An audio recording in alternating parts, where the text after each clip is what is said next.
Bonsoir les amis, je suis Elom Yaosiabo et dans cette vidéo, je vais répondre à une question essentielle. La question de savoir comment devenir roi ou comment devenir chef traditionnel au Togo. D'entrée en matière, je tiens à faire cette précision. Vous savez, lorsque vous prenez la loi de 2007-002 relative à la chefferie traditionnelle et au statut des chefs traditionnels, l'expression le non-roi n'y est pas mentionnée. Ce qui est employé, c'est chef traditionnel. Donc, excusez-moi si j'emploie régulièrement chef traditionnel. Excusez-moi. D'autres m'ont posé également la question, quelle est la nuance entre chef traditionnel et roi? Je ferai d'autres vidéos sur cette question. Vous savez, si la question est posée de la sorte, comment devenir roi ou comment devenir chef traditionnel au Togo, cela peut laisser paraître une ambiguïté.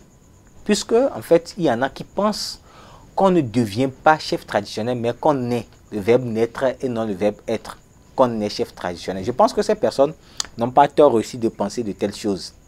Puisque en langue nationale, en éveil en particulier, il y a plusieurs adages qui soutiennent de telles affirmations. Dans cette vidéo, je vais vous donner deux. Vous savez, il y a un adage qui dit « Maouye dona me fio ». C'est Dieu qui intronise.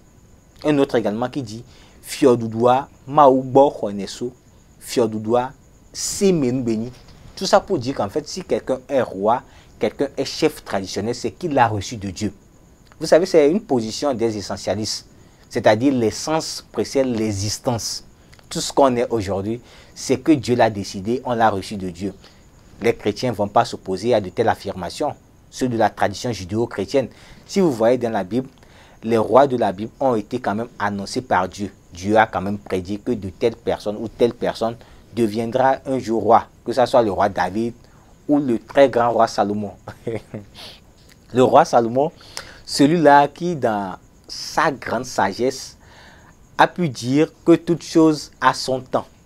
Effectivement, toute chose a son temps. Il y a un temps pour naître, un temps pour mourir, un temps pour semer, un temps pour récolter, un temps pour pleurer, un temps pour rire. Bref, c'est une expression que j'aime beaucoup. Mais ce n'est pas l'objet de la présente vidéo.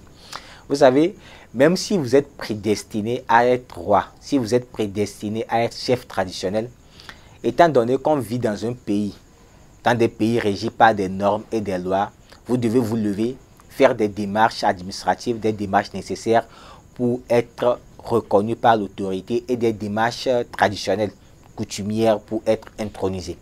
Voilà l'objet de cette vidéo. Quelles sont les démarches administratives en la matière pour être reconnu en tant que chef traditionnel?